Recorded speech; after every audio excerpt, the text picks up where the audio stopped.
शेतकऱ्यांची देवेंद्रजींचं स्वागत करायची इच्छा होती आणि मृग नक्षत्र स्वतःही खूप उत्सुक होता आणि बरंच आकाश भाऊ मृग नक्षत्राला बरसाव कधी तर देवेंद्रजी तुम्ही सभेत आल्यावरच मृग नक्षत्र बरसला आणि म्हणून अतिशय शुभ संकेत आहेत. बळीराजा सुख होणार आहे. बळीचे राज्य आलेले आहे. आज इथं प्रस्तावित करत असताना या राजराजेश्वर नगरीमध्ये मी सन्माननीय महाराष्ट्राचे तिसऱ्यांदाचे मुख्यमंत्री आणि तिसऱ्यांदा मुख्यमंत्री झाल्यावर पहिल्यांदा अकोल्यात येणारे माननीय देवेंद्रजी फडणवीस यांचं मनापासून स्वागत करतो. मी स्वागत करतो महाराष्ट्राच्या भारतीय जनता पक्षाचे अध्यक्ष रविभाऊ चव्हाण यांचं. मी आमचे महाराज आमचे शिवेंद्रराजे भोसले मंत्री सार्वजनिक बांधकाम यांचंही मनापासून स्वागत करतो. आपले सर्व आमदार, सर्व माजी आमदार, जिल्ह्याचे अध्यक्ष, मंडळाचे अध्यक्ष यांचंही स्वागत करतो. वाशिमवरून आलेल्या सर्व मंडळींचंही स्वागत करतो. आज रोजी देवेंद्रजी तुमची ही सभा होती. आतुरतेनं कार्यकर्ता वाट पाहत होता. मेच्या तिसऱ्या आठवड्यात पाऊस झाला. पूर्ण शेती तयार होती. वाया झाल्या, फंटन झाले. आता मृग नक्षत्र बरसेल आणि पेरणी योग्य आपली शेती राहील आणि कुठल्याही जगातल्या महाग सुगंधित परफ्यूमपेक्षा हा मातीचा सुगंध जो आहे तो घ्यायला मिळेल. त्या भावनेने लोक इथं आले आहेत. आज मी बोलत असताना थोडा वेळ घेणार आहे. शेतकरी, कष्टकरी, ग्रामीण भागात राहणारा, शहरात राहणारा, या अकोला जिल्ह्यातील सामान्य माणूस भाऊ तुमची मनापासून आठवण करते. आज 19 कामांचं तुम्ही उद्घाटन केलं. कामांची यादी फार मोठी आहे, ती सांगायची गरज नाही, पण प्रत्येक कामामागं एक स्टोरी आहे.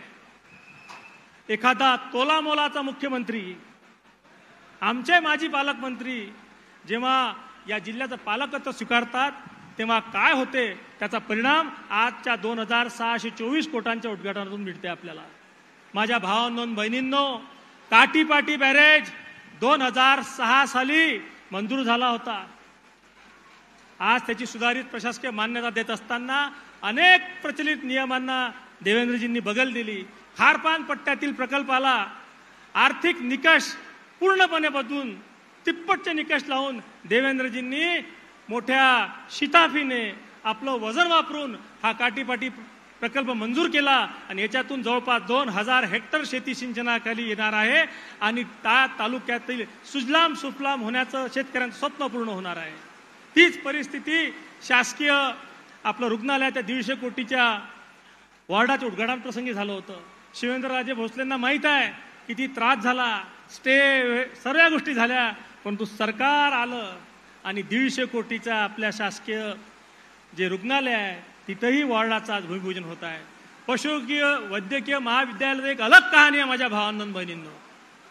या अकोला जिल्ह्यामध्ये पदव्युत्तर महाविद्यालय होतं, पशुवैद्यकीय महाविद्यालय नव्हतं. मात्र देवेंद्रजींनी 2019 साली त्याच्यामध्ये निर्णय घेतला. 156 एकर शेती आपल्या पंजाबराव देशमुख कृषी विद्यापीठाची आणि 156 एकर जमीन पशुवैद्यकीय महाविद्यालयाची शासनाच्या जवळ घेतली आणि परत एकाच दिवसात ती 156 एकर जमीन परत आपण सुपूर्द केली आणि त्यानंतर आज रोजी त्याची मुहूर्तमेळ होत आहे आणि अकोला जिल्ह्यातील शेतकरी, कष्टकरी यांचं पशुधन वाढावं, ते सुदृढ राहावं म्हणून हे पशुधन विद्यालय आपल्या कामी येणार आहे. माझी देवेंद्रची मागणी आहे, आमच्या अकोल्याचं ग्रामदेवतं राजराजेश्वर, या राजराजेश्वरचा विकास आराखडा शासनापर्यंत गेलेला आहे. माझी नम्र विनंती आहे देवेंद्रजींना की किमान 50 कोटीचा राजराजेश्वरचा मंदिराचा सुधारित आराखडा आपण मंजूर करून द्यावा. अकोला महानगरपालिकेतले अनेक प्रकल्प आपण मार्गी लागले, परंतु आपलं ड वर्ग महापालिका असल्यामुळे आपल्याकडे थोडी निधीची तरतूद कमी आहे. काही प्रमाणात अकोला शहराची क्रयशक्ती तितकी नाही आहे आणि म्हणून त्याच्यामध्ये जे 2000 कोटीचे प्रकल्प आपण सँक्शन केले त्याच्यापैकी 30% जो स्वनिधी महापालिकेला द्यावा लागते तो आपण समायोजित करावा, माफ करावा किंवा अनुदान आम्हाला द्यावं ही पण आपल्याला नम्र विनंती करतो. ही नम्र विनंती करत असताना या अंडरग्राऊंड ड्रेनेजच्या माध्यमातून आपण जे अकोल्यात विस्तीर्ण जाळं निर्माण करणार आहोत त्यामुळे रस्ते खराब होतील आणि त्याचा 600 कोटीचा प्रस्ताव आम्ही शासनाकडे दिला आहे, तो आपण मंजूर करा, ही पण आपल्याकडे नम्र विनंती करतो. आपण एकदा सांगितलं होतं आपल्या भाषणामध्ये की पुढचे 4-5 वर्ष शेतकरी, कष्टकरी, शेतमजूर यांच्यासाठी पांधन रस्त्याची आपण मोठ्या प्रमाणात सोय करू आणि या शेतकऱ्याचं जीवन सुकर करू. आपण त्या बाबतीत निश्चित स्वरूपात निर्णय घ्याल याची पण मला आशा आहे. निळकंठ सहकारी सूतगिरणीमध्ये देवेंद्रजी आपण निर्णय घेतला की मंत्रिमंडळात प्रस्ताव आणून तो मंजूर करून द्यावा. आता तो प्रस्ताव प्लॅनिंगमध्ये आहे, त्याच्यामध्येही आपण निर्णय घ्यावा ही नम्र विनंती करतो. हे सर्व करत असताना अनेक मागण्या आपल्याकडे आहेत. अकोला विमानतळ विस्तारीकरण तर आपण स्वतः हाती घेतलेलं आहे, त्याच्यामध्ये लांबीची अडचण नाही आहे, फक्त रुंदीचं विस्तारीकरणासाठी शासन निधीची गरज आहे आणि म्हणून आपण त्या बाबतीतही निर्णय घ्यावा ही पण मी नम्र विनंती करतो. आज अकोला महानगरपालिकेमध्ये हद्दवाढ झाल्यानंतर सेवा करामध्ये 5 कोटी रुपयाचं अधिकचं अनुदान आम्हाला अपेक्षित आहे. आज रोजी शासन 6.5 कोटीचं अनुदान देते, परंतु आपण जर त्याच्यामध्ये 5 कोटींनी अधिकची वाढ केली तर अकोला शहराचा विकास होण्याला कुठली अडचण येणार नाही. याचं आपण लक्ष देऊन हेच पण कामं पूर्णत्वास न्याल ही अपेक्षा व्यक्त करतो. अनेक शेती संबंधी निर्णय असे आहेत की ज्याच्यामध्ये दूरगामी परिणाम देवेंद्रजी आपल्या माध्यमातून होणार आहेत. आपण मिलेट बोर्ड, भरधान्य बोर्ड स्थापन करण्याचा निर्णय घेतला. आपण शेतकऱ्यांचं पायाभूत बियाणं ज्याच्यामध्ये दरवर्षी बदमाशी व्हायची, ती बदमाशी रोखण्यासाठी साथी नावाचं एक पोर्टल तयार केलं आणि पुढच्या वर्षभरात कुठल्याही शेतकऱ्यांची बियाण्याची फसवणूक होणार नाही अशी पण आपण व्यवस्था केली. माझ्या भावांनो बहिणींनो, एक सक्षम नेतृत्व जे असते ते दीर्घकालीन विचार करते. अनेक दीर्घकालीन उपाय देवेंद्रजींनी केले. आज अकोला शहरामध्ये ग्रामीण भागात रस्त्याचं जाळं आपण तयार केलं. मुख्यमंत्री सडक योजनेतून अतिशय चांगले रस्ते आपण करून राहिलो. शहर विकासामध्ये आज जे काही दिसून राहिलं ते पालकमंत्री असताना देवेंद्रजींनी लक्ष घातलं, त्याचा परिणाम आहे. पशुवैद्यकीय महाविद्यालय सुरू करत असताना विखे साहेबांचेही खूप मोलाचं सहकार्य आम्हाला लाभलं. आज रोजी या सभेत देवेंद्रजी, मी नेहमी म्हणतो की तुम्ही येता आणि जेवढी व्यवस्था आम्ही करतो त्याच्या दुप्पट लोक येतात. लोकांचं खरंच तुमच्यावर मनापासून प्रेम आहे. आज या सभेची तयारी करत असताना अनेक शिक्षक संघटनांचे निवेदन प्राप्त झाले. त्यांनीही आग्रह तुमच्या वाणीचा लाभ घेण्यासाठी इथं उपस्थिती दर्शवलेली आहे. महाबीजचे जेवढे रिटायर्ड कर्मचारी आहेत त्यांच्या 7व्या वेतन आयोगाचा विषय होता, ती पण मंडळी आपल्याकडून अनेक अपेक्षा घेऊन आलेली आहे. आमच्या माविम आणि उमेद बचत गटाच्या महिला ज्या आहेत त्या पण तुमच्यावर आनंदी आहेत. अनेक विविध क्षेत्रातून आमचे हॉकर्सची मंडळी असेल, आमचं लहान उद्योग करणारे लोक असतील, त्यांना पण अनेक आशा तुमच्याकडून आहेत. देवेंद्रजी, आपल्या नेतृत्वात पहिल्यांदा अकोल्यामध्ये MIDCचं रिजनल ऑफिस नव्हतं. आपण सरकार आपलं यायच्या 1 महिना आधी ते मंजूर केलं. आज नवीन रिजनल ऑफिस सुरू झालेलं आहे. तिथं आरोपण बसतात आणि ती एक लोकांना काम करण्याचं ज्याला म्हणतात थोडंसं ईज ऑफ बिझनेस व्हायला लागला आहे. MIDC पूर्णपणे भरलेली आहे देवेंद्रजी. 90% प्लॉट MIDC विकल्या गेले आहेत आणि म्हणून आपल्याला माझी विनंती आहे देवेंद्रजी, अकोल्यापासून तर बाबुळगाव बोरगावपर्यंत नवीन 200 हेक्टरचं MIDC जर ॲक्विजिशन केलं, अनेक उद्योग आपण आणू शकू. आज लिंबू उत्पादक शेतकरी आणि संत्रा उत्पादक शेतकरी आशेनं आपल्याकडे पाहत आहे. अतिशय चांगला भाव यावर्षी आपल्याला भेटला. 430 रुपयाचा भाव संत्र्याला भेटला. इथला संत्रा देवेंद्रजी सह्याद्री ग्रुपला चालला आणि स्पेनला चालला. असे समृद्धी महामार्गानं काय होऊ शकते याचं सगळ्यात मूर्तिमंत उदाहरण ते आहे. वनोजा नावाचं गाव आहे मंगरुळपीर शेलूजवळ, त्या गावातून संत्रा स्पेनला चालला. अतिशय कमी पाण्यात ते लोक संत्रा घेऊन राहिले. नाशवंत पदार्थ जे पहिले पुणे आणि मुंबईकडून इकडे यायचे ते सर्व पदार्थ आता अकोल्यावरून समृद्धी महामार्गानं तिकडे जाणार आहेत.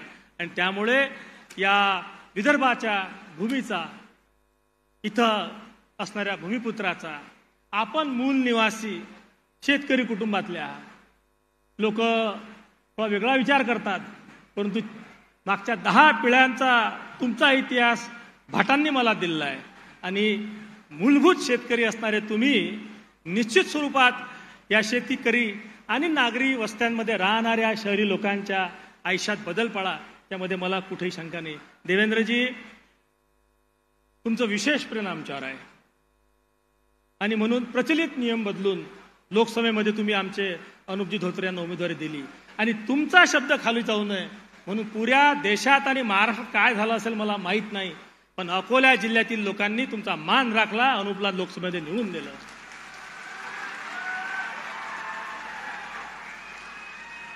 माणसं तोलामोलाचे लागतात.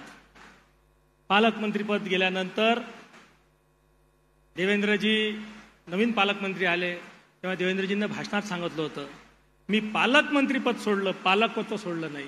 त्या शब्दाला तुम्ही जागले. आज महाराष्ट्राचे अतिशय सक्षम अध्यक्ष रविभाऊ चव्हाण, आमचे शिवेंद्रराजे भोसले सोबत आलेले आहेत. मी त्यांचं मनापासून स्वागत करतो. या जिल्ह्यातील परिस्थिती अशी आहे की ते हिंदी पिक्चर होता, थोड़ा है और थोड़े की जरूरत है, वो थोड़ा जो है आप दे के जाएंगे याबद्दल मला जराही शंका नाही. एक हे जे माहोल आहे, इतकेच लोक बाहेर उभे आहेत पावसामुळे. एक गझल होती की हर शख्स दीवाना तेरा, हर शख्स तेरा नाम ले. तशा पद्धतीची आजची परिस्थिती आहे. आमच्या जिल्ह्याचा विकास करत असताना आकाशभाऊ पुणकर यांचा पण मोलाचं सहकार्य आम्हाला लाभून राहिलं. सतत त्यांचे लक्ष देऊन आहेत. हा इतका मोठा मेळावा यशस्वी करण्याकरता आमचे आमदार प्रकाशजी भारसागळे, आमचे हरीशभाई पिंपळे, वसंत भाऊ, आपले खासदार, पलीकडच्या जिल्ह्यातील सर्व आमदार, आमचे दोन्ही जिल्हा अध्यक्ष संतोषजी शिवरकार, जयंतराव आणि विजूभाऊ अग्रवाल या सर्वांनी प्रचंड मेहनत घेतली. आपण असेच येत राहाल, असंच उद्बोधन आम्हाला करत राहाल आणि आपल्या मायेच्या छायामध्ये आम्हाला घेऊन अकोला जिल्ह्यातील असे जे प्रकल्प आपण पूर्णत्वास नेले, असे अधिक प्रकल्प, दुर्गामी परिणाम करणारे प्रकल्प आपण द्याल या अपेक्षेसह परत एकदा आपलं स्वागत करतो. जनतेला मनापासून धन्यवाद देतो की तुम्ही देवेंद्रजीच्या उद्बोधन ऐकत इतक्या मोठ्या संख्येने आला. पाऊस जरी सुरू असला तरी आपण शांततेने त्यांचं उद्बोधन ऐकावं अशी जनतेला विनंती करतो. आणि एवढं नक्की सांगतो की योगायोग खूप वेगळे असतात. 42 डिग्री 43 डिग्रीवर टेम्परेचर होतं, आज मात्र मूग नक्षत्र बरसला. आणि स्वागत करायसाठी कदाचित मूग नक्षत्र आला असेल असंही मला वाटते. सुगीचे दिवस येतील या अपेक्षेसह आपल्या सर्वांना धन्यवाद देऊन देवेंद्रजींचे आभार मानून मी थांबतो. जय हिंद, जय महाराष्ट्र. यानंतर जिल्ह्याचे पालकमंत्री भाऊसाहेब फुंडकर यांचे सुपुत्र कामगार मंत्री आकाशभाऊ फुंडकर. बोलो भारत माता की. जोरात आवाज आला पाहिजे. तिकडे ढग गरजून राहिले, इकडे भारतीय जनता पार्टी गरजली पाहिजे. बोला भारत माता की. वंदे वंदे छत्रपती शिवाजी महाराज की. आजच्या या कार्यक्रमानिमित्त मंचावर उपस्थित आपल्या सर्वांचे लाडके नेते आदरणीय देवेंद्रजी, आपले कार्याध्यक्ष आदरणीय रविभाऊ, आदरणीय शिवेंद्रराजे भोसले, आपले लाडके खासदार अनुपभाऊ, आदरणीय रणधीर भाऊ, मंचावरील सर्व सन्मानित आमदार, सर्व मान्यवर आणि माझ्या समोर हजारोच्या संख्येनं देवेंद्रजींना भेटायला, देवेंद्रजींचा उत्साह वाढवायला आलेले सर्व अकोला जिल्ह्यातील, वाशिम जिल्ह्यातील सर्व पदाधिकारी, माय मावल्या आणि बंधूंनो, आज हा कार्यक्रम म्हणजे खरोखर आपल्या राज्याचे मुख्यमंत्री, आपले नेते हे आपल्याशी विकासाचा संवाद साधायला आज आलेले आहे. रणधीर भाऊंनी सांगितलं की देवेंद्रजी आले आणि पाऊस सुरू झाला, पण देवेंद्रजी पाऊस कितीही पडला तरी इथला एकही कार्यकर्ता तुमची भेट घेतल्याशिवाय जाणार नाही. आम्ही कुणाला भीत नाही. एवढ्या पावसातही एवढ्या मोठ्या संख्येनं, याचं कारणही तसंच आहे. आज आपल्या अकोला जिल्ह्यात, वाशिम जिल्ह्यामध्ये दळणवळण असेल, सांस्कृतिक क्षेत्र असेल, शेतीचं क्षेत्र असेल, आपल्याला ऊर्जा क्षेत्र असेल, आपला क्रीडा क्षेत्र असेल, आपलं आरोग्य क्षेत्र असेल, सरकारी यंत्रणांचं इन्फ्रास्ट्रक्चर असेल, पोलिसांसाठी असलेली वसाहत असेल, असे अनेक हजारो कोटी रुपयांचे कामं आज देवेंद्रजींनी आपल्यासाठी या जिल्ह्यांना दिलेले आहे. आणि हे का दिले तर खऱ्या अर्थानं आपल्याला असा मुख्यमंत्री भेटलेला आहे की ज्या व्यक्तीला या राज्यातल्या कानाकोपऱ्यातलं काहीही विचारा. आज तुम्ही देवेंद्रजींना विचारा की एवढं दिल्यानंतर अकोल्यात काय बाकी आहे, तर आम्हाला कोणाला काही मागायची गरज नाही. देवेंद्रजी स्वतःच यादी देतील की हे बाकी आहे. कारण शेवटी देवेंद्रजी आपले पालकमंत्री होते.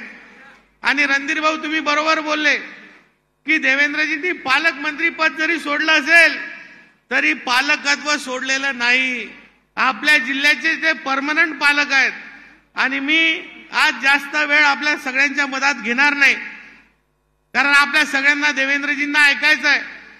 पण देवेंद्रजी प्रामुख्यानं पांदन रस्ते असतील, अनुप भाऊ, रणधीर भाऊ आणि आमची प्रायोरिटी म्हणजे अकोला एअरपोर्ट असेल, आणि सर्वात विशेष म्हणजे या राजराजेश्वर नगरीचं दैवत भगवान राजराजेश्वरांचं मंदिर, याचा विकास आराखडा आपण जाहीर करावा. त्याला जास्तीत जास्त निधी या आमच्या अकोला शहराच्या विकास आराखड्यासाठी द्यावा, ही प्रामुख्यानं मी आपल्याला विनंती करणार. बाकी तर भाऊ आपण कामं आम्ही मागितले तेवढे देत असता, आम्ही जास्त आपल्या मागे लागत नाही. पण मी आपल्या एवढ्या सगळ्या लोकांना एवढंच सांगणार आहे की असा जाणता राजा, असा जाणता मुख्यमंत्री आज आपल्यामध्ये आलेला आहे.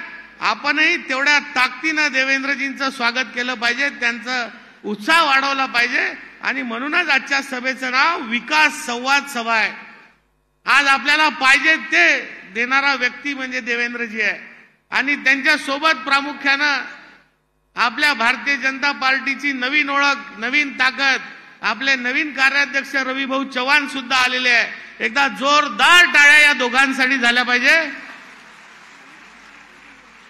आज आपण सगळेजण एवढ्या मोठ्या संख्येनं इथं उपस्थित झाले, मी आपल्या सगळ्यांचे आभार मानतो. जास्त वेळ न घेता देवेंद्रजी असतील, रविभाऊ चव्हाण असतील आणि आपले शिवेंद्रराजे भोसले असतील, या सर्वांचं मी खूप खूप स्वागत करतो. आणि सर्व प्रवेश केलेल्या पदाधिकारी, विशेष करून आमचे राऊत काकांचे नातू चिरंजीव यांनी आज प्रवेश केला.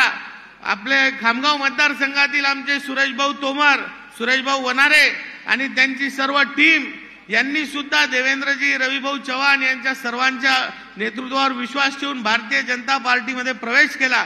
मी यांचं सगळ्यांचं स्वागत करतो आणि आपल्या सगळ्यांना नमस्कार करून थांबतो. धन्यवाद. इसके बाद छत्रपति शिवाजी महाराज के वंशज श्री शिवेंद्र जी राजे भोसले, सार्वजनिक बांधकाम मंत्री, आपको संबोधित करेंगे.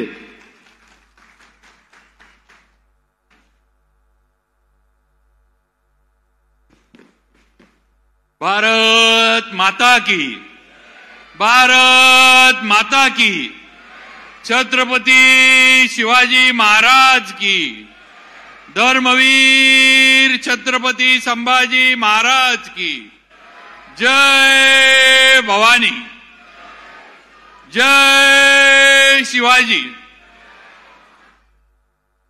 आज आपल्या अकोला येथे विविध विकास कामांचा शुभारंभ, त्याचबरोबर अनेक कामांचा उद्घाटन समारंभ आपले राज्याचे नेते आणि आपले सर्वांचे लाडके नेते मुख्यमंत्री माननीय देवेंद्रजी फडणवीस साहेब यांच्या हस्ते, त्यांच्या उपस्थितीत आज या ठिकाणी हा कार्यक्रम इथं पार पडतोय. या कार्यक्रमाला भारतीय जनता पार्टीचे प्रदेशचे कार्याध्यक्ष माननीय रवींद्रजी चव्हाण साहेब आज इथं आपल्यामध्ये आवर्जून उपस्थित आहेत. त्याचबरोबर आपले खासदार माननीय श्री अनुपजी धोत्रे साहेब हे सुद्धा या ठिकाणी उपस्थित आहेत. त्याचबरोबर माझे सहकारी मित्र आणि आपले आमदार माननीय रणधीरजी सावरकर साहेब, आपले पालकमंत्री आणि माझे सहकारी मित्र माननीय आकाशभाऊ फुंडकर, हे सुद्धा इथं उपस्थित आहेत. त्याचबरोबर मान्य आमदार ज्येष्ठ आमचे मार्गदर्शक मान्य प्रकाशजी भारसाखळे साहेब इथं उपस्थित आहेत. मान्य हरीश भाऊ पिंपळे साहेब इथं उपस्थित आहेत.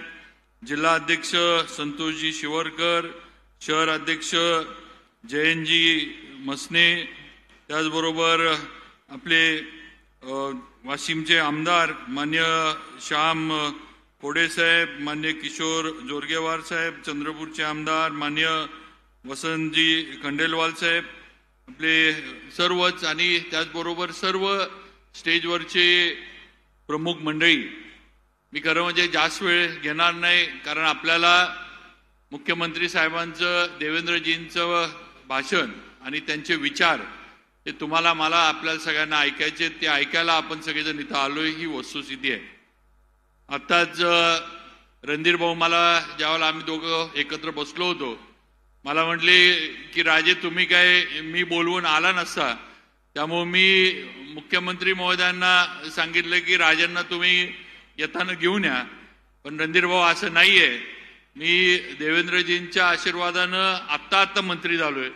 पहिला तुमचा मित्र आहे, आपण सगळे मित्र म्हणून एकत्रच बसायचो आणि अजून पण मित्र म्हणून एकत्र बसतो, हे रणधीर भाऊ लक्षात ठेवा. त्यामुळे मित्राच्या सूचनेप्रमाणे 100% इथं येण्याचं माझं नियोजन होतं. थोडं इतर काही दौरे असल्यामुळे काही ठिकाणी जायला लागल्यामुळे इकडे येता आलं नाही. त्यामुळे रणधीर भाऊ असं आपण कधीही मनामध्ये समज करून घेऊ नका की आपल्या निमंत्रणाला मान देऊन मी येणार नाही. आपण कधीही बोलवा, आपल्यासाठी कायम शिवेंद्रराजे इथं हजर आहे हे मी आपल्याला या ठिकाणी नक्कीच सांगू इच्छितो. आता सगळ्यांनी सांगितलं की आपण अनेक दिवस पावसाची वाट बघत होतो आणि सन्मान्य देवेंद्रजी आले आणि पावसाचं आगमन, मृग नक्षत्राचं आगमन या ठिकाणी झालं. आणि देवेंद्रजींचं नेतृत्व पण तसं आहे. आपल्या आयुष्यात आपल्या जीवनामध्ये गारवा आणण्याचं काम हे त्यांचं नेतृत्व करतं. आणि तेवढंच नाही तर आज राज्यामध्ये सुद्धा अनेक मोठमोठे नेते होते, मी म्हणणारे नेते होते. बरंच विधानसभेच्या निवडणुकीच्या आधी बरेच नेते गरम पण झाले होते आणि त्यांना पण गार करण्याचं काम देवेंद्रजींनी केलं हे आपण सगळ्यांनी विधानसभेच्या निवडणुकीच्या नंतर बघितलंय. त्यामुळं असं हे आपलं नेतृत्व आहे. आज तब्बल मला वाटतं 3,000 कोटीची कामं आज अकोला जिल्हा आणि आपल्या या परिसरामध्ये आपल्या शहरामध्ये आज देवेंद्रजींच्या मार्गदर्शनाखाली काही सुरू झालीत, काही पूर्ण झालीत आणि काही होण्याच्या मार्गावर आहेत. इरिगेशन असेल, बांधकाम विभाग असेल, आरोग्य असेल, महिला बालकल्याण असेल किंवा अन्य विभागामध्ये सर्व बाजूनं म्हणजे ज्याला आपण चौफेर विकास म्हणू असा विकास देवेंद्रजींच्या नेतृत्वाखाली आपले लाडके आमदार रणधीर भाऊ यांच्या माध्यमातून आपल्या शहरामध्ये आणि आपल्या विधानसभा मतदारसंघामध्ये होतोय. रणधीर भाऊंना मी अनेक वर्ष बघतो, अनेक वर्ष ओळखतो. आम्ही विधानसभेमध्ये एकत्र बसतो. आम्हाला विधानसभेमध्ये आदेश देणारे रणधीर भाऊ आहेत. म्हणजे आम्ही काय करायचं, कुठं जायचं, बसायचं का नाही बसायचं ह्याची सर्व जबाबदारी ही रणधीर भाऊंकडे असते. आणि एकदा रणधीर भाऊंनी जर विधानसभेमध्ये त्यांना सांगितल्यावर एकदा राऊंड मारला आणि सगळ्यांना ते असं आम्ही जिथं बसतो आमच्या मागणं सगळ्यांना सांगत जातात की आपल्याला हे करायचंय, दंगा करायचा आहे, नाही करायचं, शांत बसायचं. त्यामुळे रणधीर भाऊंचं आम्हाला आत बसल्यावर ऐकायला लागतं. त्यामुळे उद्या रणधीर भाऊंनी मला जरी सांगितलं की राजे तुम्ही जरा सभेच्या बाहेर बसा, तर मला रणधीर भाऊंचं ऐकून बाहेर बसायला लागेल. कारण शेवटी आमचे जे व्हीप आहेत ते रणधीर भाऊ आहेत. त्यामुळं नक्कीच आज त्यांनी चौफेर विकास आपल्या इथला केलाय. हॉस्पिटलबद्दल ते बोलले की राजे होते म्हणून, पण तसं नाही. शेवटी ज्यांनी हॉस्पिटल दिलं ते देवेंद्रजी आहेत. त्यामुळे यांनी देवेंद्रजींनी दिलेलं हॉस्पिटल हे आपलं कुणीही किती प्रयत्न केला तरी रणधीर भाऊ आपलं काम थांबवू शकत नाही. कारण तेवढं देवेंद्रजींचं काम थांबवण्याची क्षमता, ताकद, कुवत ही या महाराष्ट्र राज्यामध्ये कोणामध्येही नाही ही वस्तुस्थिती आहे. आणि म्हणून ही सर्व कामं जी आहेत आज आपले नेते देवेंद्रजींच्या माध्यमातून पूर्ण होतात.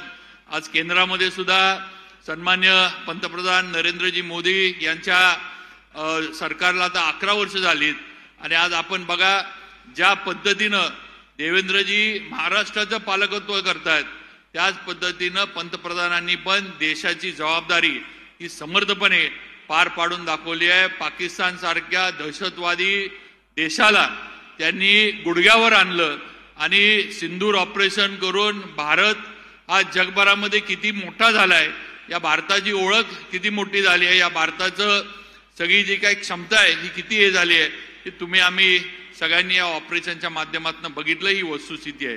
त्यामुळं आज देशाची जबाबदारी पंतप्रधानांनी समर्थपणे पार पाडली आहे. आज राज्याची जबाबदारी त्याच पद्धतीनं देवेंद्रजींच्या माध्यमातून समर्थपणे पार पाडली जाते. जसं आपल्याला इथं आल्यानंतर आकाश भाऊ वगैरे सगळे म्हणले की इथं जे आपण सर्व लोक आलाय ते देवेंद्रजींना बघायला, त्यांना ऐकायला आलाय. बंधू भगिनींनो, मी ज्या सातारा जिल्ह्यातनं येतो किंवा ज्या जिल्ह्यामध्ये माझा मतदारसंघ आहे तिथं सुद्धा जेवढं प्रेम, जेवढी आपुलकी आणि जेवढी श्रद्धा निष्ठा देवेंद्रजींवर तुमची आहे तेवढीच त्या जिल्ह्यातल्या सुद्धा बंधू भगिनींची आहे. ही वस्तुस्थिती आहे.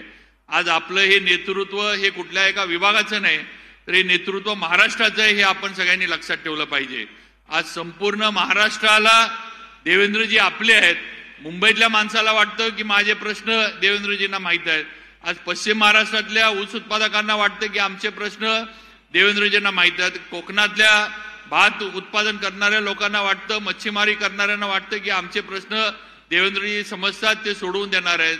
तसंच आपल्या इकडचे सुद्धा आपण कापूस वगैरे याची शेती करतो, आपल्याला सुद्धा याची खात्री आहे की आपले प्रश्न आपला नेता देवेंद्रजी समजतात, त्यांना माहीत आहे आणि त्यांच्या माध्यमातून सुटलेत आणि पुढे सुद्धा सुटणार आहे. त्यामुळे आज हे नेतृत्व जे आपल्याला लाभलंय हे महाराष्ट्राचं नेतृत्व आपल्याला लाभलंय, हे तुम्ही आम्ही सगळ्यांनी लक्षात ठेवलं पाहिजे. आणि त्यांच्या नेतृत्वाखाली हा महाराष्ट्र पुढेच जाणार आहे एवढी ग्वाही या निमित्तानं नक्कीच एक त्यांचा सहकारी म्हणून मी देऊ इच्छितो. आज माझ्यावर त्यांनी देवेंद्रजींनी, रवींद्र चव्हाण साहेबांनी सार्वजनिक बांधकाम विभागाची जबाबदारी दिली. आज मला काम करण्याची संधी दिली आणि नक्कीच आज जी काही कामं आपल्या इथं सुरू झालीत त्याच्यामध्ये जो काही खारीचा वाटा मला उचलता आला तो उचलण्याचा प्रयत्न मी केलाय. पुढे सुद्धा रणधीर भाऊ असतील, आमचे धोत्रे साहेब, आपले खासदार साहेब असतील किंवा आमचे हरीश भाऊ वगैरे सर्व असतील. मी आल्यावर हरीश भाऊंना विचारलं, म्हटलं भाऊ जरा लुक बदललाय, दाढी वगैरे वाढली. म्हटलं काय? मला म्हटलं तुम्ही वाढवली म्हणून मी वाढवली तुम्ही. त्यामुळं आम्ही सगळे म्हणजे मंत्री वगैरे मला वाटते वेगळं आहे, पण आम्ही सगळे थोडं वय कमी जास्त जरी असलं तर आम्ही सगळे मित्र आधी आहे आणि आमचे मैत्रीचं सगळ्यांचं नातं फार घट्ट आहे. त्यामुळं मंत्रीपद येईल जाईल हा विषय पुढचा आहे, पण आमची मैत्री, रणधीर भाऊ असतील, हरीश भाऊ असतील, आमची मैत्री ही कायम आहे आणि कायम राहणार एवढं तरी या ठिकाणी मी सांगू इच्छितो. परत एकदा रणधीर भाऊंचा मनापासून आभार मानतो. त्यांनी इथं येऊन आपल्यासमोर 2 शब्द बोलण्याची संधी दिली. तसं इथं येण्याच्या म्हणजे माझी पहिली वेळ आहे, पण आज आल्यानंतर आपलं जे प्रेम इथं जाणवलं त्याबद्दल सर्व अकोलाकरांचं मी मनापासून आभार मानतो. असंच आपण आपलं प्रेम आमचे नेते देवेंद्रजींवर कायम ठेवा. आज जे आपल्याला दिलंय, आता पुढच्या याच्यामध्ये जिल्हा परिषद, पंचायत समित्या, नगरपालिका, महानगरपालिका ह्याच्यात सुद्धा आपल्याला सुद्धा त्याच पद्धतीनं आपल्या नेत्याला परतफेड मतं देऊन आपले भारतीय जनता पार्टीची सत्ता ही या सर्व स्थानिक याच्यामध्ये कशी येईल हा प्रयत्न करून आपल्याला ती परतफेड करायला लागणार आहे. एवढं सगळ्यांनी लक्षात ठेवा, एवढीच अपेक्षा व्यक्त करतो. आणि नक्कीच रणधीर भाऊंच्या मार्गदर्शनाखाली आम्ही सदैव सर्वजण आपल्या विकास कामांसाठी, खासदार साहेब असतील, हरीश भाऊ असतील, सगळेच बारसाकडे साहेब असतील, यांच्या सर्वांच्या मार्गदर्शनाखाली काम करत राहू एवढीच आपल्याला सर्वांना ग्वाही देतो आणि थांबतो. जय हिंद, जय महाराष्ट्र. जिनकी हम सब आतुरता से राह देख रहे थे, ऐसे हमारे महाराष्ट्र का पसंदीदा नेतृत्व देवाभाऊ फडणवीस, इनकी आतुरता से राह देख रहे हैं. देवेंद्र जी फडणवीस अब आपको संबोधित करेंगे. आदरणीय देवेंद्र जी फडणवीस, भारत माता की, भारत माता की. देवाभाऊ आगे बढ़ो. जय जय श्री राम.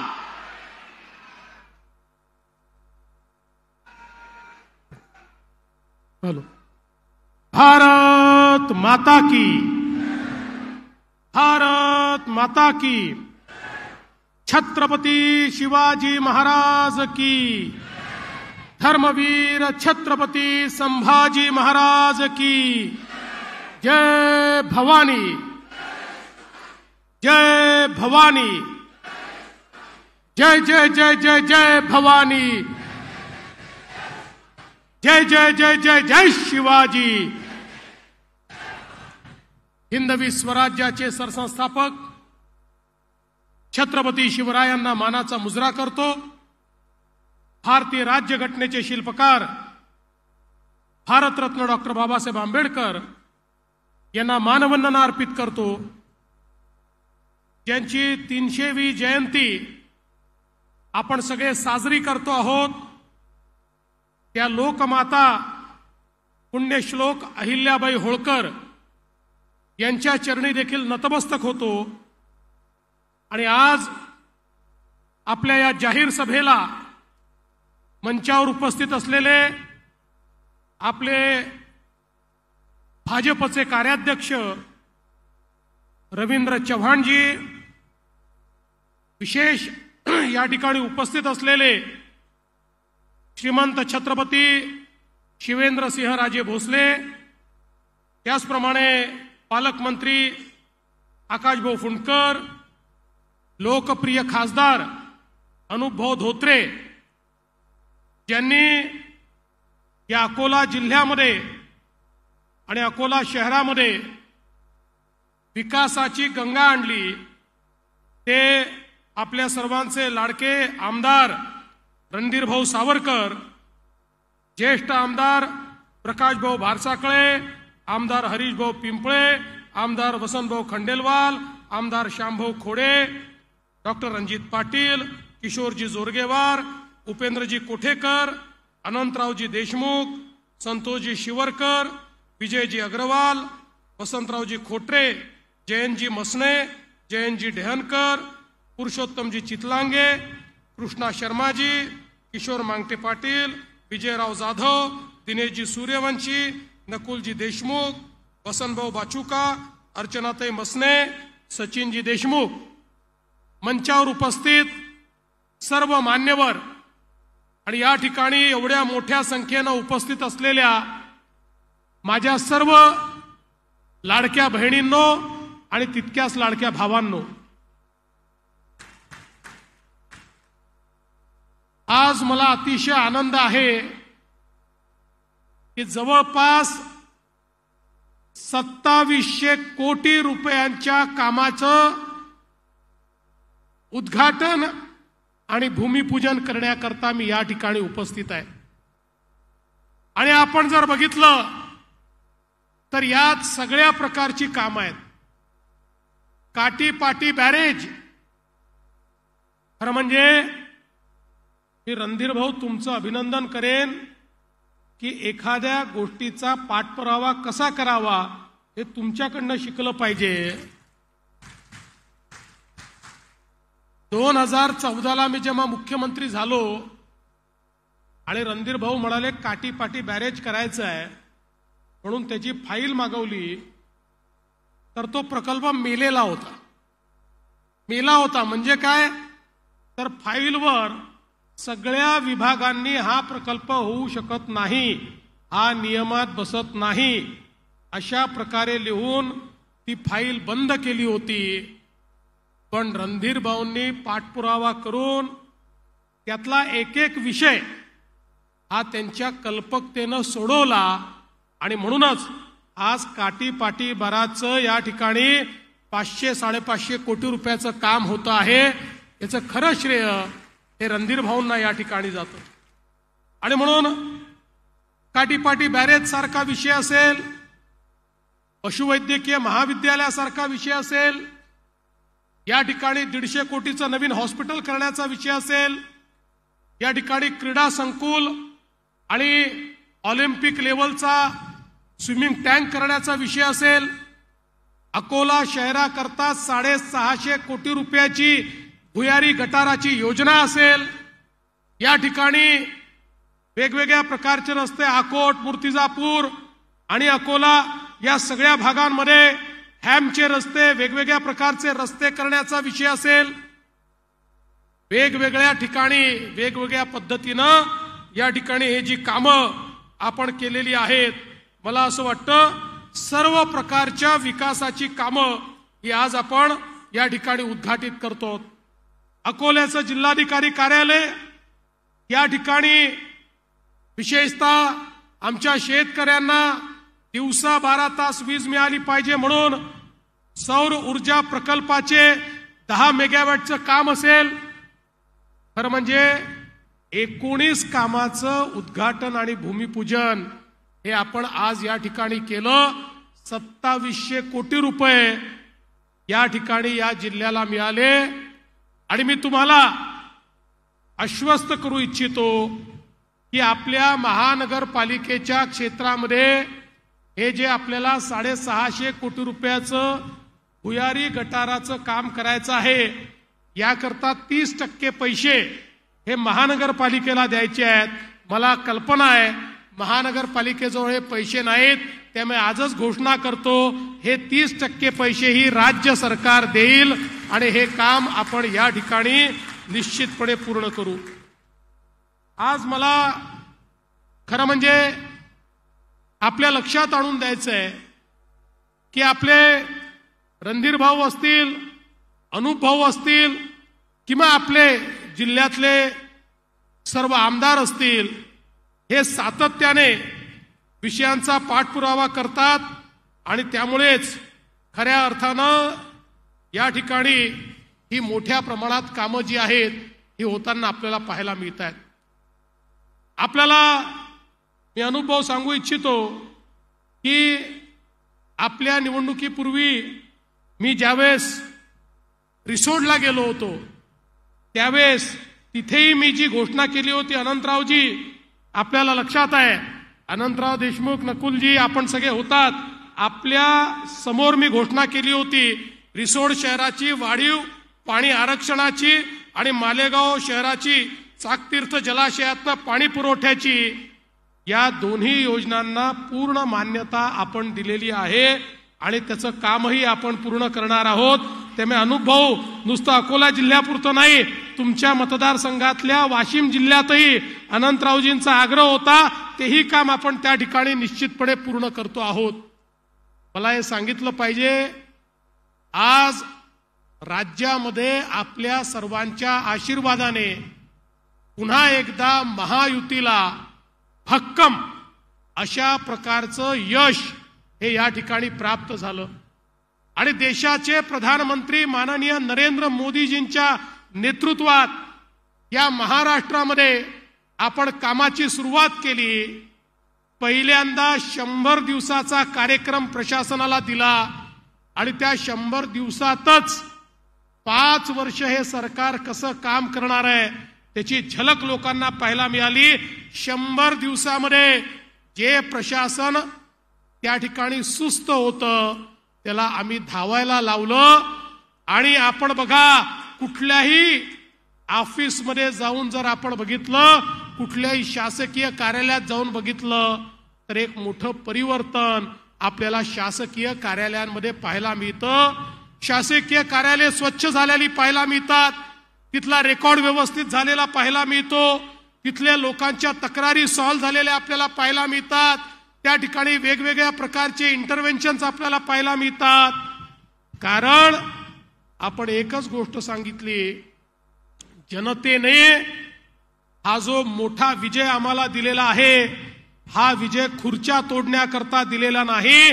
या 5 वर्षामध्ये महाराष्ट्राच्या कानाकोपऱ्यामध्ये शेवटच्या माणसापर्यंत विकास पोचलाच पाहिजे, या दृष्टीनं आता आपण आपल्या नवीन इनिंगची सुरुवात केली आहे.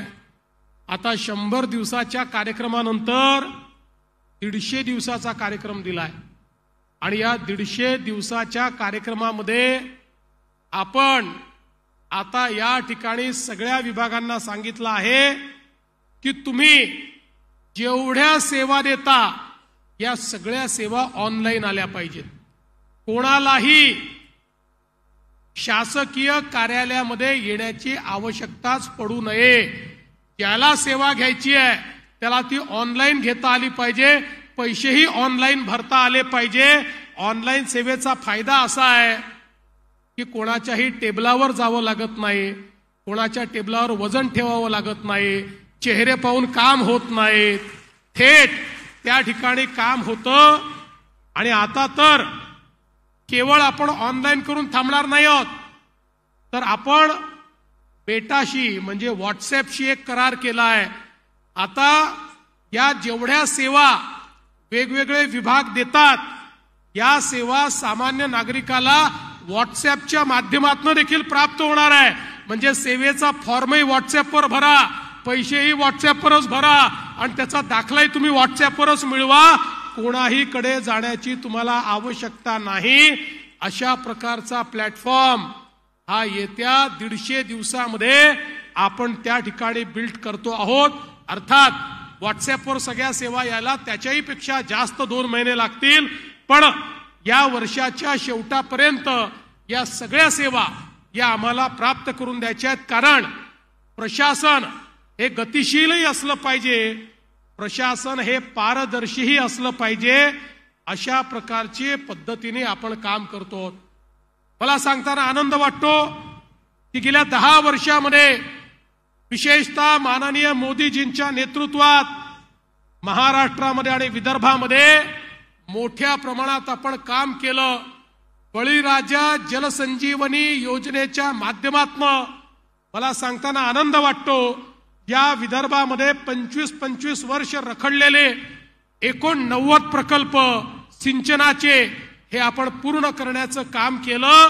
आणि म्हणूनच या विदर्भाचा जो बॅकलॉग इतक्या वर्षाचा होता, आता 2027 सालापर्यंत संपूर्ण बॅकलॉग संपेल. अंतिम टप्प्यामध्ये आता सिंचनाचा बॅकलॉग राहिलेला आहे, तो पूर्णपणे संपवण्याचं काम हे आपल्या सरकारच्या माध्यमातून या ठिकाणी आपण करतो. आणि या व्यतिरिक्त पुढे बॅकलॉग तयार होणार नाही, या दृष्टीनं नवीन कामं सिंचनाची इतक्या मोठ्या प्रमाणात आपण घेतली.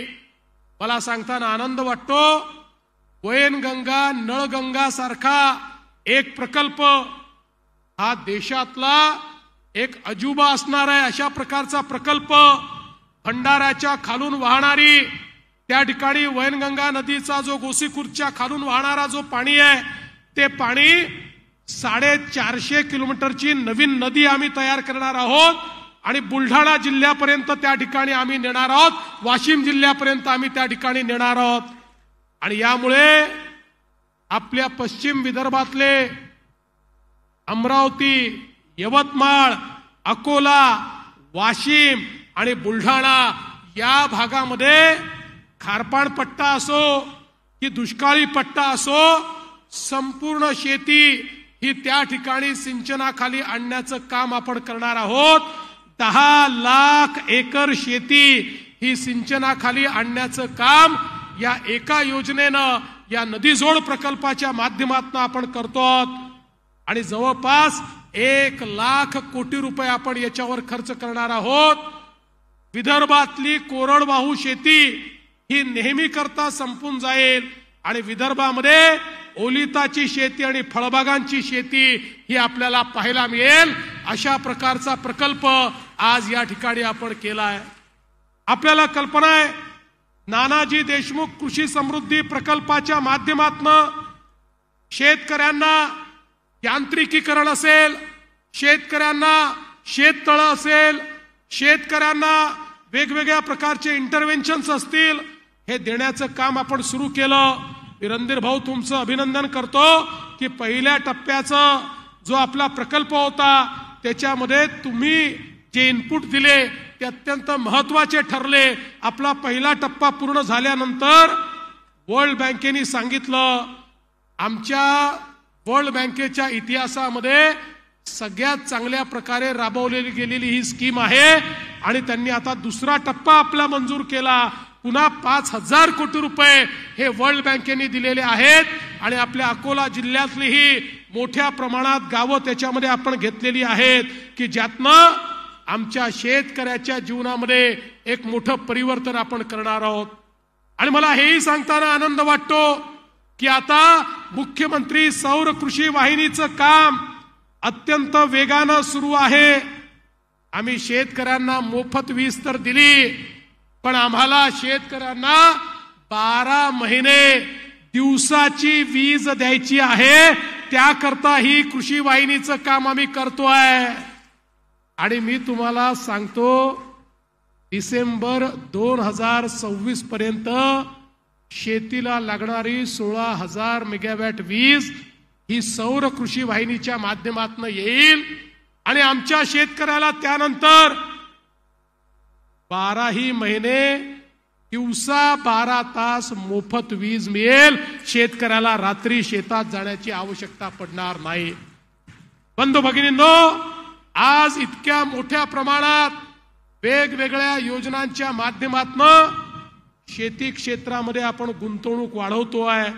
आमचा प्रयत्न आहे येत्या काळामध्ये शेतीच्या क्षेत्रामध्ये मोठ्या प्रमाणात आर्टिफिशियल इंटेलिजन्सचा वापर करायचा, एआयचा वापर करायचा आणि त्यातनं शेतकऱ्यांची उत्पादकता वाढवायची, शेतकऱ्यांचा उत्पादन खर्च कमी करायचा, शेतकऱ्यांना त्या ठिकाणी विविध प्रकारचे कीड प्रतिबंधक जे काही उपाय करावे लागतात त्याचा खर्च हा कमीत कमी करायचा. अशा प्रकारची एक आधुनिक शेती देखील या महाराष्ट्रामध्ये तयार करण्याच्या दृष्टीनं मोठ्या प्रमाणात गुंतवणूक करण्याचं काम आज आपल्या सरकारच्या माध्यमातून चाललंय. एकीकडे शेती क्षेत्राचं परिवर्तन आपण करतोय, दुसरीकडे मोठ्या प्रमाणात औद्योगिकरण करतोय, तिसरीकडे इन्फ्रास्ट्रक्चर तयार करतोय.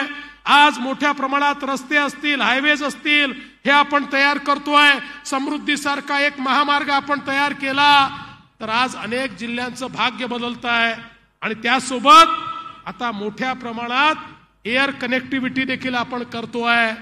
त्यामुळे अनुभव चिंता करू नका. अमरावतीचं झालं, आता तुमचाच नंबर आहे. मी जेव्हा म्हणायचो अमरावतीचं एअरपोर्ट सुरू करून त्याच्यावरनं विमान मुंबईला नेऊ, तर आमचे विरोधक त्याही काळामध्ये मथळे छापायचे की हवेतला बार हे होणारच नाही, पुन्हा एकदा घोषणा. पण आता त्याच अमरावतीच्या विमानतळाचं पूर्ण परिवर्तन झालं आणि त्या अमरावतीमधनं आता विमान मुंबईला उडायला लागलं. आपण काळजी करू नका. आपल्याला जी रुंदी वाढवायची आहे ती रुंदी पण आपण वाढवू. थोडी कदाचित आपल्याला लेंथ वाढवावी लागली तर लेंथही वाढवू. पण काहीही झालं तरी अकोल्याचं विमानतळ सुरू करून त्या विमानतळावरनं या ठिकाणी विमान उडलं पाहिजे, हा आपला प्रयत्न आहे. आणि निश्चितपणे तुमचा जो प्रयत्न आहे त्याला माझं पूर्ण समर्थन आहे. त्यामुळे निश्चित हे विमान उडेल, हा विश्वास तुम्ही या ठिकाणी ठेवा. आज खऱ्या अर्थानं आपल्याला कल्पना आहे, देशामध्ये मोदीजींच्या सरकारला कालच 11 वर्ष पूर्ण झाले. ही 11 वर्ष आत्मनिर्भर भारताची 11 वर्ष आहेत. ही 11 वर्ष भारताला स्वाभिमानी बनवण्याची 11 वर्ष आहेत. ही 11 वर्ष 11व्या क्रमांकावर असलेल्या अर्थव्यवस्थेला जगातली सर्वात मोठी 4थी अर्थव्यवस्था बनवणारी 11 वर्ष आहेत. आणि तुम्हाला आणि मला अभिमान वाटला पाहिजे. नुकतंच आपण 4थ्यावर आलो, पुढच्या 2 वर्षामध्ये जगातली 3री सगळ्यात मोठी अर्थव्यवस्था आपल्या भारताची होणार आहे. हे मोदीजींच्या माध्यमातून होत आहे. पण त्याहीपेक्षा महत्वाचं काय आहे? त्याहीपेक्षा महत्वाचं हे आहे की वर्ल्ड बँकेने, आपण नाही, विश्व बँकेने एक अहवाल प्रसिद्ध केला आणि त्या अहवालात त्यांनी सांगितलं की भारतामध्ये अतितीव्र गरीबचा अर्थ असा आहे की ज्याला अक्षरशः 2 वेळचं जेवण घेणं देखील कठीण, अशा प्रकारे अतितीव्र गरिबांची संख्या ही 2013-14 मध्ये 27% होती. ती गेल्या 10 वर्षामध्ये 27%वरनं 5% खाली आली आहे. म्हणजे 22% ती कमी झालेली आहे.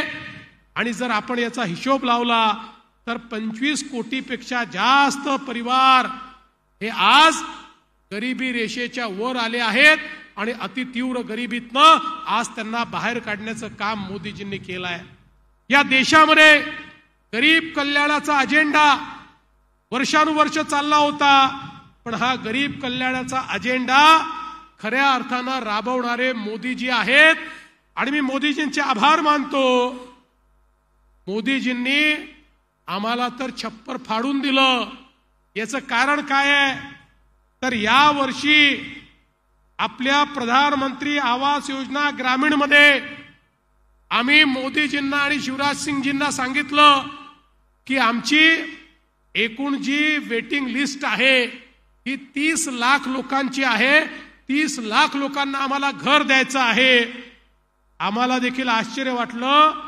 या एकाच वर्षामध्ये मोदीजींनी 30 लाख घरं आपल्या महाराष्ट्राला दिली. त्यामुळे आता प्रकाश भाऊ तुमच्या मतदारसंघात, हरिभाऊ तुमच्या मतदारसंघात, रणधीर भाऊ तुमच्या मतदारसंघात एकही आताच्या यादीतला व्यक्ती बेघर राहणार नाही. सगळ्यांची घरं याच वर्षी आपण मंजूर करू. आणि एवढंच करून आता मोदीजी थांबलेले नाहीत, तर त्यांनी सांगितलं की या यादीमध्येही काही लोक सुटलेले आहेत. आपण त्यांना जेव्हा निदर्शनास आणून दिलं त्यांनी सांगितलं पुढच्या 1 महिन्यामध्ये पुन्हा सर्वे करा आणि कोणी जर यादीतनं सुटलं असेल तर त्याचंही नाव यादीमध्ये घाला आणि त्यालाही त्याच्या पुढे आपण घर देणार आहोत. म्हणजे देशामध्ये बेघर मुक्त महाराष्ट्र तयार करण्याचं काम हे येत्या काळामध्ये आपल्या मोदीजींच्या सरकारच्या माध्यमातून आपण करणार आहोत. आज आपल्याला माहिती आहे मोदीजींनी लखपती दीदी सारखा एक कार्यक्रम हातामध्ये घेतला. आमच्या बहिणींना केवळ लाडक्या बहिणींचे 1500 रुपये नाही तर आमच्या बहिणींना आम्हाला लखपती दीदी बनवायचं आहे. लखपती दीदी म्हणजे जी आमची बहीण वर्षाला 1 लाख रुपयापेक्षा जास्त दरवर्षी कमवते तिला लखपती दीदी म्हणतात. मोदीजींनी कार्यक्रम आणला. आम्ही मागच्या वर्षी 25 लाख लखपती दीदी केल्या. या वर्षी अजून 25 लाख लखपती दीदी आम्ही करू आणि पुढच्या 2 वर्षामध्ये 1 कोटी आमच्या बहिणींना आम्ही लखपती दीदी करणार आहोत. म्हणजे त्यांच्या परिवारामध्ये त्या स्वतः दरवर्षी 1 लाख रुपयांपेक्षा जास्त कमाई करतील अशा प्रकारचं आज लखपती दीदीचा कार्यक्रम चाललेला आहे. आणि म्हणून 11 वर्षामध्ये मोदीजींनी शेतकरी असो, शेतमजूर असो, सामान्य माणूस असो, दीन दलित गोर गरीब आदिवासी असो, प्रत्येकाच्या जीवनामध्ये परिवर्तन घडवलेलं आहे.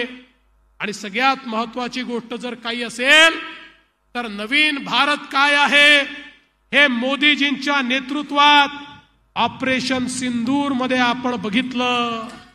बंधू भगिनींनो, आपल्यापर्यंत मला हे निश्चितपणे पोचवायला आवडेल की ऑपरेशन सिंदूर मध्ये त्यावेळी पहलगाम मध्ये दुर्दैवाने आमच्या 26 भावांना त्या ठिकाणी गोळ्या घालण्यात आल्या. मुलांसमोर बापाला गोळ्या घातल्या, मुलीसमोर बापाला गोळ्या घातल्या, पत्नीसमोर नवऱ्याला गोळ्या घातल्या. आणि ज्या प्रकारचं निघृण हत्याकांड त्या ठिकाणी झालं, उभा देश पेटला होता. आणि त्याच वेळी देशाचे प्रधानमंत्री माननीय नरेंद्र मोदीजींनी सांगितलं, जिन्होंने मेरे भारतवासियों को मारा है मैं उनको मिट्टी में मिलाकर ही दम लूंगा.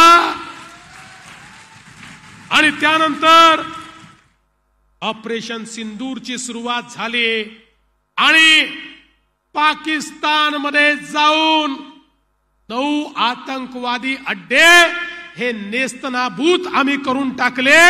पाकिस्तानला समजलं देखील नाही. बंधू भगिनींनो, जगाच्या इतिहासातलं एक असं ऑपरेशन आहे की ठरवलेलं प्रत्येक टार्गेट हे नेमक्या पद्धतीनं उडवण्यात आलं. ठरवलेलं टार्गेट उडवत असताना आपलं कुठलंही नुकसान नाही झालं. ठरवलेलं टार्गेट उडवत असताना त्या ठिकाणच्या आतंकवाद्यांचा खात्मा झाला. ठरवलेलं टार्गेट उडवत असताना त्या ठिकाणी जेवढं इन्फ्रास्ट्रक्चर आहे ते मट्टी मोल करण्याचं काम हे आमच्या सेनेने करून दाखवलं. जगाच्या पाठीवर ऑपरेशन सिंदूर हे भारताची ताकद दाखवणारं ऑपरेशन आहे. पण इथपर्यंतच सिंदूर ऑपरेशन थांबत नाही. त्यानंतर पाकिस्ताननी आपल्यावर ड्रोननी हल्ले केले, पाकिस्ताननी मिसाईलनी हल्ले केले. पण भारताची एअर डिफेन्स सिस्टीम इतकी मजबूत होती, त्यांचा एकही ड्रोन म्हणजे हे आपण फवारणी करतो ते ड्रोन नाही, हे ड्रोन म्हणजे हे बॉम्ब घेऊन येणारी विमानं असतात, अनमॅन्ड अशा प्रकारची, ज्याला चालक नसतो अशी ऑटोमॅटिक विमानं असतात. चालकाची विमानं असली त्याला आपण विमान म्हणतो, फायटर जेट म्हणतो. बिना चालकाची विमानं असतात त्याला ड्रोन म्हणतो. हे याकरता सांगतो की काही काँग्रेसच्या मूर्खांना असं वाटतं की या ठिकाणी आम्ही शेतीमध्ये फवारणी करणारी ड्रोन उडवत होतो, आणि म्हणून त्यांच्याकरता हे सांगतो, पाकिस्तानने जेवढे ड्रोन या ठिकाणी पाठवले, जेवढे मिसाईल पाठवले, एकही मिसाईल आणि एकही ड्रोन भारताच्या जमिनीला स्पर्श करू शकला नाही. वरच्या वर हवेमध्ये तो ध्वस्त करण्याचं काम हे आमच्या सेनेने करून दाखवलं.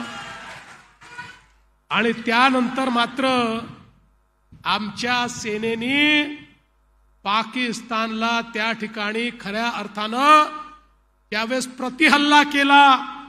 आमच्या ब्रह्मोसनी, आमच्या ड्रोन्सनी प्रतिहल्ला केला. पाकिस्तानची 11 सैनिकी हवाई अड्डे, ज्याच्यावरनं पाकिस्तानची विमानं उडान भरून आमच्यावर बमबारी करायला यायची, एका झटक्यामध्ये पाकिस्तानची 11 सैनिकी विमान अड्डे हे उद्ध्वस्त करण्याचं काम हे भारतीय सैन्याने केलं. पाकिस्तानची अवस्था अशी झाली की पाकिस्तानला विमान उडवण्याकरता धावपट्टी देखील शिल्लक राहिली नाही. ही भारताची ताकद जगाने पाहिली. आणि यात सगळ्यात महत्वाचं काय आहे? यात सगळ्यात महत्वाचं हे आहे की हे जे काही हल्ले आम्ही चढवले, ही जे काही शस्त्रास्त्र आम्ही वापरले, हे शस्त्रास्त्र मेक इन इंडियाचे शस्त्रास्त्र होते, या भारतामध्ये तयार झालेले शस्त्रास्त्र होते. अरे मोदीजींनी 10 वर्षामध्ये भारताला इतकं मजबूत करून टाकलं, ज्या भारतामध्ये केवळ आम्ही लढाई करायची असेल तर विदेशाकडे नजर लावून बसायचो. दारू गोळा तिकडनं येईल, विमानं तिकडनं येतील, मिसाईल तिकडनं येतील, ड्रोन तिकडनं येतील. अरे हट, आता सगळं भारतामध्ये तयार होत आहे. आणि आता तर आमच्या मिसाईलची ताकद पाहिल्यानंतर जगातले अनेक देश हे भारताला विनंती करतायत, आम्हाला पण तुमचे मिसाईल द्या, आम्हाला खरेदी करायचे आहेत. ही आत्मनिर्भर भारताची ताकद मोदीजींनी दाखवली. आणि ज्यावेळी हे 11 हवाई अड्डे त्या ठिकाणी उद्ध्वस्त केले, हा पाकिस्तान गुडघ्यावर आला आणि जगभरातल्या देशांना विनंती करायला लागला, मोदींना समजवा, सीज फायर करा. काही देशांनी मध्यस्थी करण्याचा प्रयत्न केला, पण मोदीजींनी सांगितलं, अरे पाकिस्तानला या ठिकाणी युद्धबंदी करायची असेल, त्यांनी फोन करून आम्हाला विनंती करावी, मग आम्ही त्याचा विचार करू, दुसऱ्याच्या म्हणण्यावर करणार नाही. आणि शेवटी पाकिस्तानला त्या ठिकाणी विनंती करावी लागली आणि त्यानंतर ही युद्धबंदी झाली. आणि म्हणून बंधू भगिनींनो, भारताची सेना, भारताचे शूर सैनिक, भारताचं सैन्य दल आणि त्यासोबत त्याच्या पाठीमागे उभे असलेले माननीय प्रधानमंत्री नरेंद्र मोदीजी यांची ताकद, याच्यामुळे एक अजेय भारत आपण घडलेला या ठिकाणी पाहतो. एक असा भारत जो कोणाच्या बापाला देखील झुकवता येणार नाही, अशा प्रकारचा भारत आज मोदीजींनी तयार केला आहे. आणि म्हणून या 11 वर्षामध्ये हे परिवर्तन आपण घडवलेलं आहे. आता त्यांच्याच नेतृत्वामध्ये या महाराष्ट्रामध्ये पुन्हा एकदा महाराष्ट्राला सुजलाम सुफलाम करण्याकरता आपलं महायुतीचं सरकार, आमचे दोन्ही सहकारी माननीय एकनाथराव शिंदेजी, माननीय अजितदादा पवार आणि आम्ही सगळे या ठिकाणी कामाला लागलेलो आहोत. तुमचा आशीर्वाद आमच्या पाठीशी असू द्या. आणि तुम्हाला हे देखील मी सांगू इच्छितो, येत्या काळामध्ये जिल्हा परिषदेच्या आणि महानगरपालिकेच्या आणि नगरपालिकेच्या आणि नगरपंचायतीच्या निवडणुका येणार आहेत. त्या निवडणुकांमध्येही जसा आशीर्वाद विधानसभेत दिला तसाच आशीर्वाद त्या निवडणुकातही द्या. याचं कारण तिथे जर वेगळे लोक आले तर आपण अनेक वेळा बघितलं आहे, आम्ही मुंबईहून किती पाठवलं तरी तुमच्यापर्यंत मग पोचतच नाही. तेच लोक जिरवून टाकतात. त्यामुळे आता असे जिरवणारे नाही, पुरवणारे लोक आपल्याला या ठिकाणी निवडून द्यायचे आहेत. आणि म्हणून महानगरपालिका असो, नगरपालिका असो, नगरपंचायत असो, या ठिकाणी जिल्हा परिषद पंचायत समिती असो, भारतीय जनता पार्टीच्या नेतृत्वामध्ये आपल्या महायुतीला आपण निवडून द्या, एवढी आपल्या सर्वांना ऍडव्हान्स मध्ये विनंती करतो. त्यावेळेस पुन्हा येईलच, पण आज ऍडव्हान्स बुकिंग तुमचं सगळ्यांचं करतो. आणि त्याकरता कार्यकर्त्यांनी दिवसाची रात्र आणि रात्रीचा दिवस करावा अशी विनंती करून माझे 2 शब्द संपवतो. धन्यवाद. जय हिंद, जय महाराष्ट्र.